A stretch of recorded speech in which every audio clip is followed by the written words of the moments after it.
I've been really enjoying ripping into bad movies lately. It's cathartic to deconstruct and lay out all their mistakes in the same way that knocking down a large Lego tower momentarily satiates your sadistic appetite for destruction. With that knowledge in mind, I was actively seeking out a bad movie last weekend when at the cinemas I saw a poster for The Gift, another film so imaginatively titled in that it follows the naming convention of pairing the word "the" with an ominous noun, much like 90% of horror films, for example, The Blob, The Cave, The Rage, The Craft, The Mist, The Fog, The Damned, The Omen, The Maid, The Curse, The Ring, The Thing, The One with the Swing, and the worst horror of all, Sex and the City 2.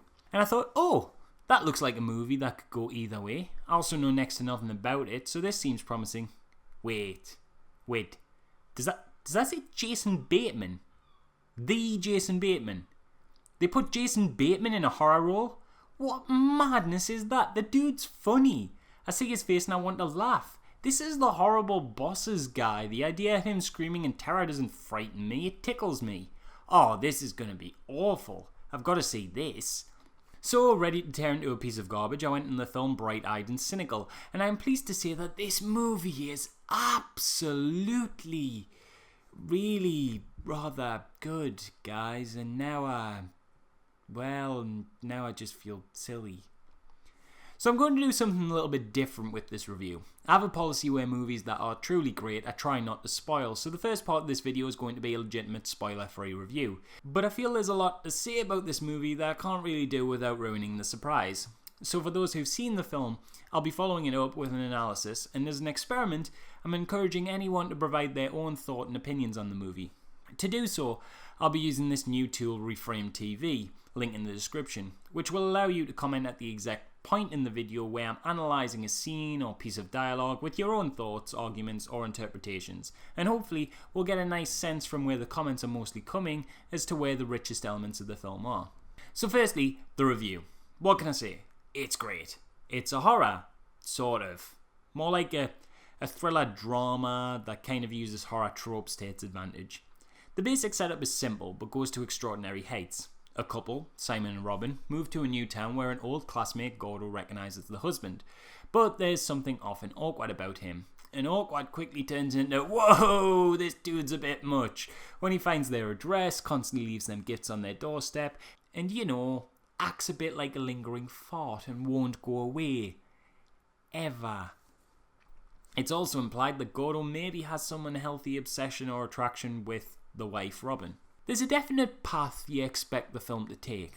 We've all seen our fair share of creepy guys in horror movies, but the film uses audience expectations to its strength, building up to something more clever than just another home invasion horror film. Despite its cliched setup, there is a genuine nail-biting tension to the whole thing. A slow, deliberate build-up puts you in an appealingly unpleasant position at the edge of your seat. Through excellent directing and performances, you feel the characters' discomfort as their relationship with this strange man who they'd really rather would just go away builds in the most unpleasant ways. It's all very manipulating.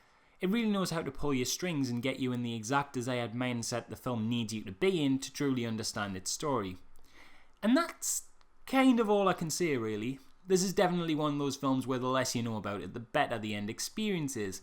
Having now seen the film, I'd also recommend you don't watch the trailers. They're really quite bad, and will have you expecting a completely different film to the one you end up getting. It's likely, in fact, that if you think the trailer makes the movie look interesting, you're probably going to be disappointed in the end product. Not because it is in any way bad, but just rather because you were promised something completely different. So I'll just end the review on this brief summary. The performances are incredible, the direction amazing, and the plot genuinely surprising. Don't look up anything else, and if you want a really good time at the cinema, just go see this movie, because it deserves to be seen by a lot more people, and I can't stress enough how much I recommend it. Now I'll give you time to close up, because now we're going into analysis mode, which includes spoiler territory, so fair warning, if you don't want anything ruined, I'm going to start analysis in 3, 2, 1. Holy shit, was this a good movie. I didn't want to stress how much before, so I didn't massively overhype people's expectations, but wow, I fucking love this. And one of the reasons why is how meticulously crafted it is. Everything in this film was very, very deliberate, which is why I kind of want to deconstruct it so much. So obviously, if you've seen the film, you know the big twist is basically that Jason Bateman's character is a massive bellend. Like, wow, what a douchebag. But the thing is, we're kind of given this information from the very moment the film starts. So obviously things kick off when Gordo, our presumed villain, sees Simon in the furniture shop or whatever, and the hint we get that Simon is not the nice guy he seems is subtle, in that he really struggles to remember Gordo, who clearly remembers him. Now, how great is it that he doesn't remember the guy who later we find out he ruined the life of? That's so in line with the true nature of the character we later discover. Also, Jason Bateman is an absolute class act in this movie. Totally interesting casting in that you don't expect this kind of role of him. His normal shtick is the funny, likeable, sometimes even hopeless guy, and because we as an audience know him from these roles, we assume he's going to be the nice guy, you know, the victim. I mean, this guy can't be evil. He was in Arrested Development, for God's sakes. Yet, here he is in the performance of his career, being one evil, manipulative son of a bitch. Everything he does and says is dripping with this condescending, crafty, constructed tone. Like, literally almost every line. The way he talks to his colleagues with this insincere middle-class twattery is just the epitome of this huge lie his entire personality is built on. The way he talks to his wife seems like concern at first, but it's just controlling bullying. He moves her across the country and doesn't want her to work. That's a little unhealthy, isn't it? And just listen to the script. Look at the questions he asks Gordo early on in the film when he starts to become uncomfortable with his presence. It's all, what do you do? How is your life? Are you married? It all seems harmless, but in actuality it's a power play. You know Simon suspects Gordo isn't married, and when Gordo shows reluctance to answer him, Simon pushes him, because Simon's married, and if Gordo's not, that's just another way Simon is superior to him. Simon knows he has an incredibly successful job, so he asks Gordo about work. That way he can feel better about himself when his job is better. He's like a politician putting on this wonderful surface appearance when really he's a giant douche, and for the whole film, he's in power. He'll be talking to Gordo sat next to his beautiful wife or in the surroundings of his stunning fancy home, and when they're alone, he'll still be the one in control, telling Gordo not to see them anymore or towering over him after beating him to the ground. So when the momentum switches in the final moments of the movie and Gordo becomes the one in power, we are able to actually see that shift in momentum visibly in a single shot. Gordo is stood in the background behind the door looking in on Simon, who is sat on the floor, his head in his hands. It's the only time I can remember in the movie where Gordo is framed above Simon. And it's a fantastic shot to end on because it just encapsulates Gordo's victory so well. And you're left stunned that this was the resolution. That, in a little sort of guilty kind of way, you're happy this is how things turned out. You want Simon to suffer, the man who originally the movie would have had you root for. And although his actions are more than questionable, you're siding with Gordo at this moment in time. The man who, during the setup, made you uncomfortable when he was even on screen. There's a wonderful subversion of tropes here. From the moment this movie hit go, I guessed all the plot beats. And I was completely wrong. It's deliberately set up to twist your expectations. Edgerton understands the conventions of horror storytelling and uses them as tools to craft an interesting film. We know who the creepy guy is. I mean, look at these two. This lovely middle-class family trying for a child. What wonderful horror victims they would make. They're like a single step away from a teenager in a cabin in the woods who just had sex. Then there's this guy. Look at this man. We know he's a creepy killer. I mean, he's wearing an earring, for fuck's sake. You can't trust a man with an earring. Christ, we don't know how far this twisted train goes. What if he has a nipple piercing? Ugh, pure evil. Definitely pure evil. The film is good at hiding layers to its characters. As the cracks begin to break, we slowly doubt our initial presumptions, and yet the film will then often reinforce them, only to pull those ideas back out of our heads again. I remember thinking, okay, Gordo's a creepy guy who is going to invade this poor family's home. How very, very original. We have most certainly not seen this setup before. Then as his character became more complex, I started to feel sorry for him. Then he pulled that shit with inviting them to the house that wasn't his, and I thought, oh, so he is creepy. And I'm kind of gutted because that makes Simon right about him, and I don't want Simon to be right. But when you find out more about his backstory, then you're like, oh Christ, okay, he has a reason to be creepy. Bad Simon. Then the movie almost jumps the gun and ruins its own message by having Gordo appear to rape Robin, a completely innocent party in this whole affair, which again would make Simon right. He is a horrible creep. But then we get the reveal he maybe didn't do anything, and you're like, what? Oh my god, Joel Edgerton, you're playing me like a fiddle, you delicious temptress. It's a legit roller coaster, and it constantly has you second guessing yourself, but never does it betray its characters. A particularly clever moment is when it's suggested that Simon saved Gordo from being molested. It plays into the trope of damaged, abused youth that I really hate in horror movies, and puts you in the mindset that Simon's a good guy again, even though by this point you're pretty sure that isn't true.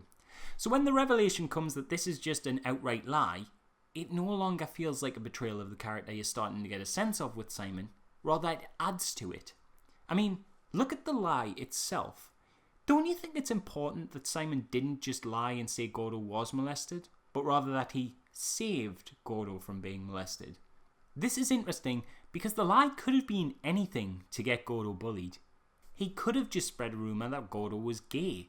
That would have been enough for kids to cling to and bully him for, but no. The lie had to be more complex than that. Because in the lie, Simon had to frame himself as the good guy, the hero child who prevented this horrible atrocity.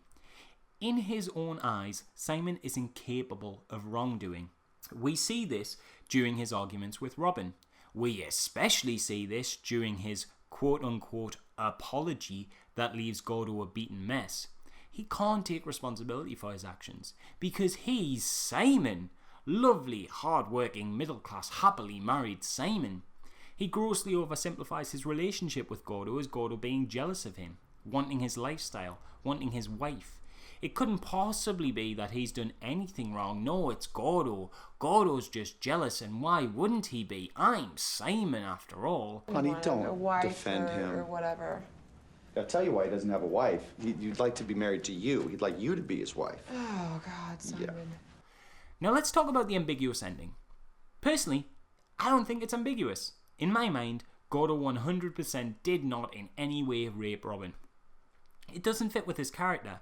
Robin is kind to him throughout the movie, and his initial awkward approach only comes from wanting to make friends with someone who wronged him very deeply. It's only when Simon continues to wrong him that he decides to retaliate. There is no way he would do anything so unkind to Robin, who has done nothing, when he was willing to forgive Simon for basically destroying his life. Add to this, his revenge is giving Simon a taste of his own medicine. It's founded solely on a lie. Gordo was never molested, and for the same reason, Robin was never raped. It's a lie to show Simon how much a lie can momentarily destroy a person's entire world. If Gordo did rape Robin, then the punishment isn't anywhere near as fitting, or poetic, or clever, and the film just becomes a sea of awful people trying to out-awful each other, and the person it affects most is an innocent bystander. That's just how I see it anyway. One thing I didn't like, however, was some of the order of events. Robin is filmed being possibly raped when she faints. This faint occurs before Simon goes full alpha male on Gordo and beats the shit out of him. The problem I have with that is this makes Gordo much less justified in his actions. Not that they are justifiable in the first place, but this does mean he planned this immoral and uncomfortable scenario before things really escalated to a boiling point. Yeah, Simon had been awful up till then, but it wasn't really until he attacked Gordo that I feel he cemented his point of no return as a grade A arsehole. And for me, that's the only really fault with the movie. Although you could argue that Simon had it coming regardless, or that Gordo may never have shown Simon that video if he hadn't attacked him, I don't feel that's a good enough justification for Gordo's actions. And it's the only point I feel Gordo may have been inconsistent with his character, because up until the point in the film where he films himself, he's kind of harmless. And we only think he's creepy and always in the house because the movie manipulates us into thinking that. Even going so far as to include fake out jump scares where we expect him to be the thing in the dark and it never really is. That said, the film's created some of the most intricate characters and layered plot I've ever had the joy of dissecting. It's really clever how the deliberate illusion of what the film starts as and what it becomes is as hidden as the true identity of its own characters. It's a film all about perceptions really, and Joel Edgerton has become my one to watch out for. I'm now equally as excited to see what he does behind the camera as much as what he does in front of it. And there's still loads more I could pull back with regards to analysing this film, but honestly the movie is so multi-dimensional, if I keep trying to break it down, I'm going to be here all day. I haven't even mentioned how it carefully handles domestic abuse in a non-traditional manner, but that's almost another 20-minute discussion, so I encourage you to chime in with your own thoughts in the comments, either on YouTube or Reframed, and I'll leave you with this. Jason Bateman is fucking scary, man.